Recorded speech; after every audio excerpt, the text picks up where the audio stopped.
pop music scene and the fashion scene have been influenced by a new youth cult, the New Romantics, or the Blitz Kids, whose devotees claim that their movement will be as influential as punk and far more positive. They're a mixture of students, fashion designers, musicians, and those with routine jobs that they escape at night by dressing up in extravagant costumes. As the Blitz Kids explained to Robin Denzelo, they regard their colourful movement as a positive reaction to a difficult world. We'll have Manhattan, the Bronx and Staten Island too. It's lovely going through. Tuesday night in Kentish Town, North London, and the art college student responsible for bringing fashion back to youth culture and enlivening London's nightlife in the process is getting ready to go out. It's like making an occasion of the evening.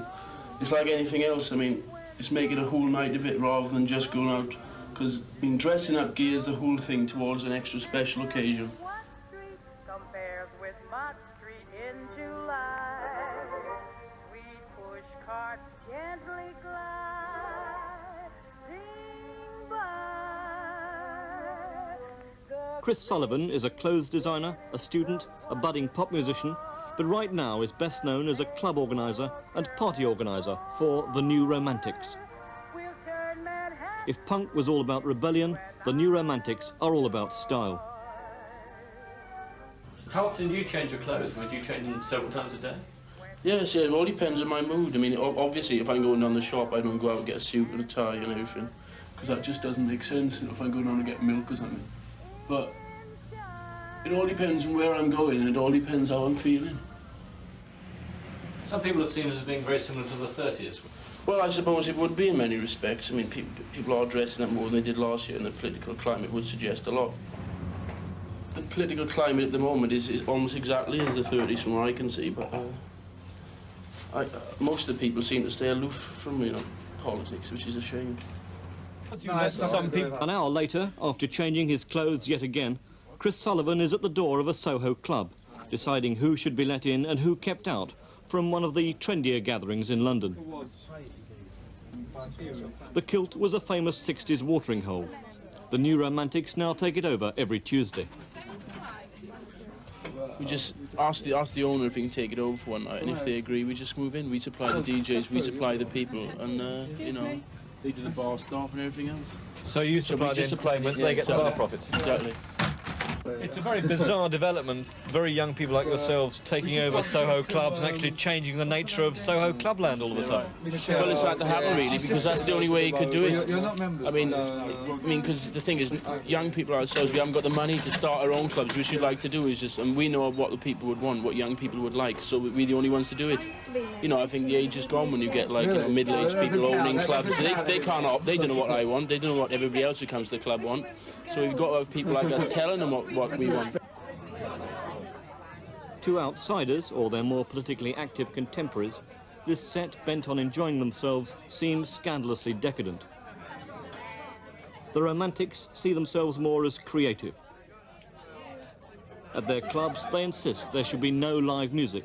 That detracts from the individual, who should be a participant, not a consumer, of the evening's entertainment, and should dress to be the centre of attention. For the first time in a long time, young people are managing, I think very successfully, to combine enjoying themselves with being creative and intelligent. I mean, the people may dress what you'd call up, but for me it's a statement of their own creativity, it's a statement of their own art. And, I mean, everyone here is doing something. They're photographers or they're writers or they've got a band. And for me, it's important that they can do it in an environment that also leads to enjoying themselves. I mean, I'm a labourer, basically. I earn my money doing some odd jobs for my father. I'm a painter and decorator type thing. Also, another thing, what people don't realise, it's not a closed shop. Everyone thinks you have to be either an art student or a shop assistant or something to come here. You don't need money. You can pay your £2 entrance fee and save enough to get a bus fare home, get a night bus. The architects of this curious, optimistic movement, now spreading across the country, are Steve Strange and Rusty Egan. They started the new club scene by running nights at London clubs like Billy's, Hell and the Blitz, from which the Blitz Kids took their name. And it started out basically from a club and progressing into, like, I hate to call it a movement, moving into like a whole style of people's self-expression. How do you see it if not a movement then? I mean, doesn't it amount to a movement now or not yet? When you class something as a movement, it becomes a fashion. Although people are into fashion with clothes and music, people can't term it as a fashion because people are always moving on. It never becomes stale. As when I was involved, say in punk become like a uniform, and it become very stale and very boring, and it turned into something that was supposed to be against, and it become like a total uniform. Whereas where we are, the whole idea is complete change, all the time moving on, with the music, with the clothes, with the styles. Is this all an escape from the miserable political and economic realities outside? Nobody should knock fantasy, and I mean a lot of the people that come to these clubs, or what we were doing, were working from 9 to 5, but they were fed up with doing the 9 to 5 job. And it's not a political message, but what they were doing by coming out at 9 or 11 o'clock at night and escaping that 9 to 5 job and dressing like a Hollywood film star, or dressing and expressing themselves like self-expression and escaping that 9 to 5 route, which people shouldn't be knocked for, because they're getting away from it and they're having a good time. Which is all very well, but what can the movement achieve other than dressing up and fun? Strange and Egan are members of the group Visage and currently have a record in the charts. Other members of the Kilt set saw their first record climb to the top of the hit parade. They're called Spandau Ballet. The band came out of something that was already there to reflect, you know, a scene and a feeling in London. We never like got the group together to suit that particular thing. I mean, we was doing it. I mean, we was going to clubs like 2 years or so before we even, you know, started to learn to play guitars and all that. See, there's a big difference between the kind of people who go, who were at the club last night, and the kind of people who go and see a band. I mean, when you go and see a band, you specifically go to be entertained, you know, and you do nothing but take in what that person is putting, you know, into it on stage. You'll go there, you'll stand at the bar for half an hour, you'll have a drink. You'll probably get bored if the band's late on stage. Then afterwards you'll go home. You're just purely consuming completely. Where people who go to clubs, the entertainment there is just the people in the place, in the building. The music is purely just there to dance to. But so you are your own visual entertainment. You have to put a lot more into it than you do when you actually go specifically to be entertained. Spandau Ballet, who say they chose their name just because the words sounded right, refuse to promote themselves like a normal pop group. They only appear at concerts in unusual venues, and these are never advertised. Their followers just hear on the grapevine that they're appearing. But they can be seen on television. They've just recorded a video to promote their new single.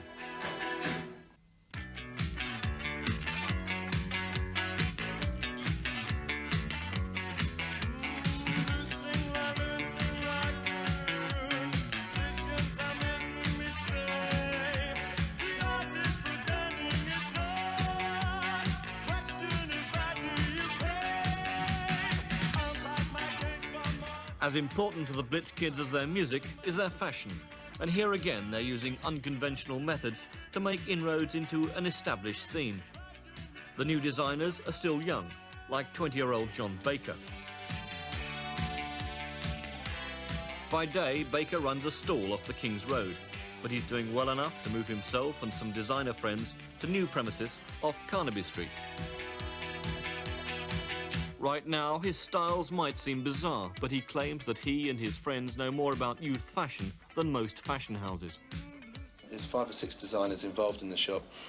When, at their own will, they make clothes and they put them in the shop straight from art college. Some of them have just left art college, some are still out there. They can actually put their designs in the shop, and the public get a first look at them, and they can actually see straight away what the reaction to their ideas and clothes are. So how are the big business fashion houses reacting to it all? Well, they're always down there, they're always having a look, because they've especially at first they ignored us totally. They didn't even come down here. We're just a little market stall in the back of a sort of gigantic rag trade market.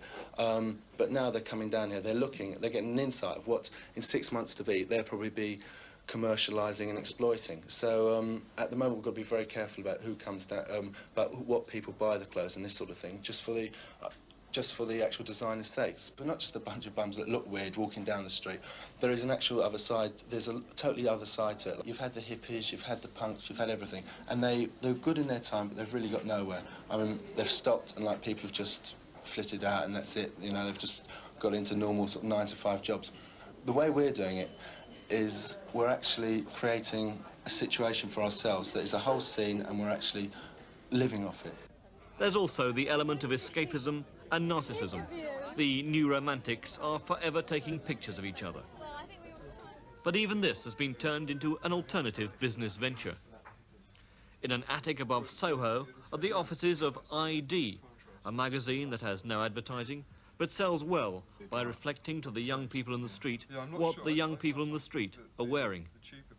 I see it like everyone, like little Neros fiddling while Rome burns, because you don't know where your check's coming from tomorrow. There's hardly any, security. There's nothing tangible, no points of reference enough, so you create your own. So behind all the cheerfulness, it's a desperate scene then, is it? Desperate in that there's a hell of a lot of creative, talented people that all want some space and to share and, to express themselves. And that space is limited, so it's very healthy competition going on. There's tension in the street, right, all around you, in politics, etc. Which friction creates sparks of bright and new ideas. But desperate in the sense that people are also escaping from the economic realities outside? It's not escapist, it's just an alternative reality. Who's to, what yardstick are we using? Whose meter? Who's to say what is reality? What's real? Are you any more real than they are? What you put across through the clothes you wear, is that any more tangible? How much more honest are you being about who you are, compared with some fantastic, extravagant people that knock up Queen Boadicea outfits or Robinson Crusoe numbers? Out in the streets of London, the staff of ID snap away at the ever-changing plumage of the latest youth cult. But is this a return to the heady days of the 60s or the more desperate escapism of the 30s? Behind the posing and the dressing up, the new romantics are, at the very least, optimistic and creative. And at least someone's trying to dispel all the gloom.